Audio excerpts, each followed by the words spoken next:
This week it is the sexy as hell GR Yaris Rallye.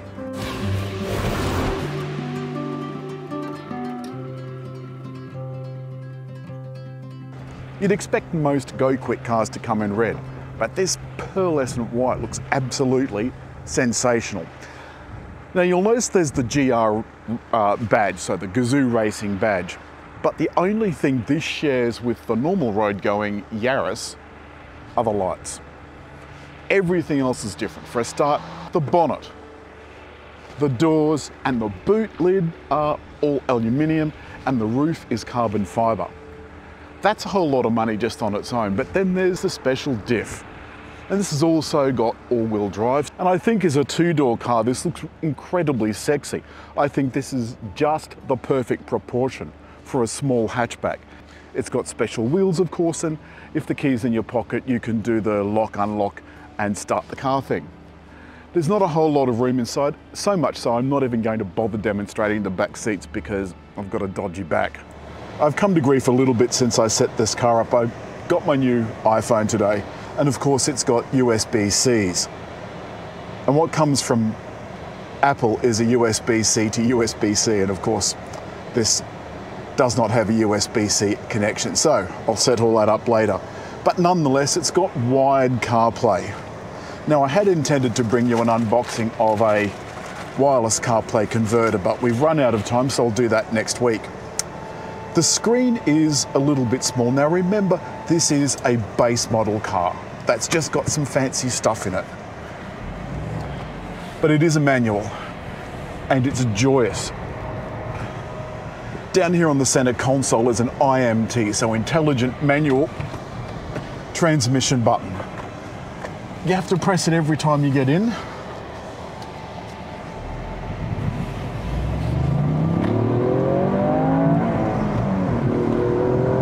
Bit rough. Now you do have to watch it because you get to 100 pretty quick smart, and this isn't 100 area. But it's a Japanese car, so the indicators are on the right side. And all the equipment is exactly where you expect it to be. If you're wondering what the hissing is, it's a fairly hot day, so I've got the air conditioning turned up, which is brilliant. This is a base model car, so all of the plastic is hard and scratchy everywhere. Well, that's soft, but everywhere else is hard and scratchy. With the intelligent manual button pressed, it will rev match, which I quite like. Makes changing up and down brilliant. Back to the cabin.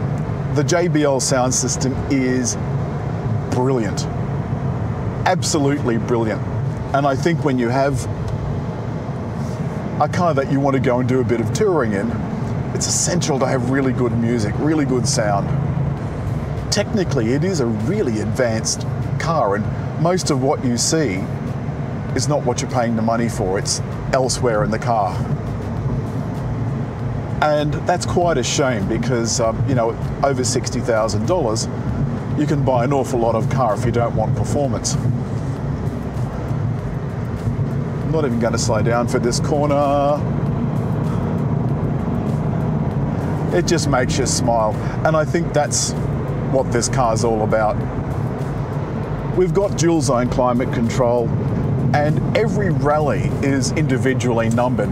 And they say it's an individually numbered chassis, but of course, every chassis ever built is individually numbered, or it'd be very confusing. And this is number 11, and it's got about 20,000 kilometers, in fact, 20,531 kilometers. Very unusual for a press car. But like everybody else, not even Toyota can get cars from Japan or wherever they happen to be made, whichever factory they're made in. All over Toyota's website is the due to extended delays, blah, blah, blah, blah, blah.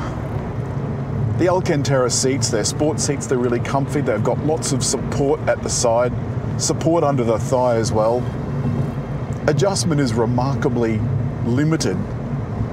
There's not a lot of give in the suspension, so the seats being firm as well makes the ride firm. but it's not at all unpleasant. It's lovely. And I'm absolutely positive I don't remember the first drive in a GR Yaris being this nice. Now, it does have slightly different suspension and so forth, so you're paying an extra $5,000 or $6,000 and you're getting extra stuff for it. I suppose the question is it worth more than that? Well, inside, apart from the numbered plaque on the dash, there's not a world of difference. So you've seen what it's like in the Benz. It sticks to the road like glue.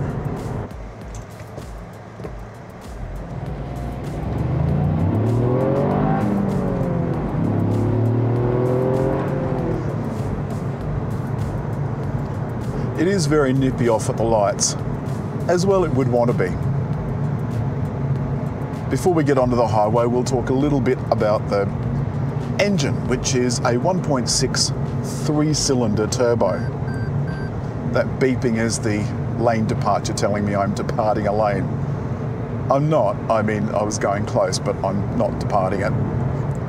So it does have those safety features, and it's also got blind spot monitor. And it's also got lane centering, which we will see later on the freeway. The 1.6 3-cylinder is a 200 kilowatt unit. And it's got that deep, throaty, sexy little sound that I normally associate with 3-cylinder bikes. Traditionally, I'm not a fan of 3-cylinder engines simply because the thing that they say they do, they don't do. They're supposed to be economical. This one isn't meant to be economical, it's meant to be fast. I'm pulling out onto a concrete section of freeway and you can hear the tyres are noisy. There's no two ways about it.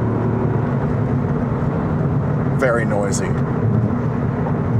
You're not going to be rallying in it, but you're taking this car on a track and you'll be having fun. So tyre noise is not going to be your prime concern. But now I am up to speed. I'm going to select cruise control and I can see now in my head-up display, which is about that wide, that I've got it set at 110 and my speed has just dropped because the thing that annoys me about this is whenever you restart the car, anything that you set before goes back to 0. So the sports mode goes back to normal. I can put that back in normal now actually. The cruise control switches off. The distance that you might have set closer, that goes back to maximum again. It's really quite annoying. I want to personalize this car for me. I want it to be my settings and I just want it to stay there. Now I pick you up in town where this car is probably going to spend most of its time. You spend a lot of time changing gears. So the gearbox is going to want to be easy to use. And it is. The clutch is easy, the gears are easy.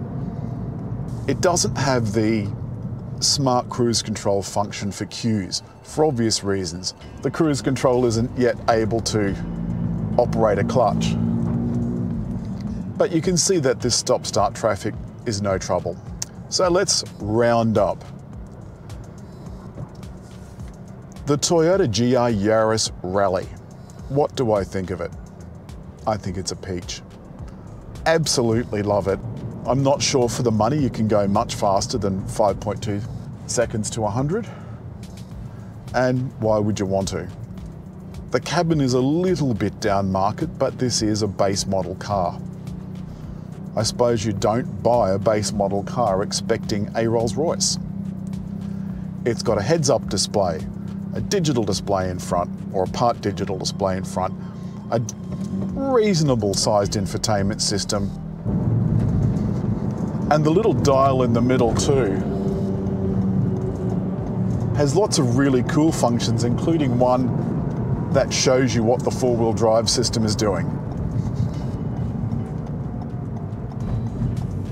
I've always wondered about those because the times that you really want to know what the four-wheel drive system is doing, you're probably going to be wanting to watch the road. But anyway, It's got GR badges all over it, so people know you've paid more. It's got a GR4 badge on the back and a rally badge. Spelt very oddly, but a rally badge nonetheless. It's just a joy. It is just a joy. And if you can get one of these special edition rally models, well, you know, why not? And that's all this week from Toyota's GR Yaris Rallye. Unexpectedly, I like this car a lot. It's smooth, it's refined, but it's a thug. It's a kid from a council estate in a backwards fake Burberry cap. That's what it is. As always, hit like, leave a comment, and just over there to subscribe.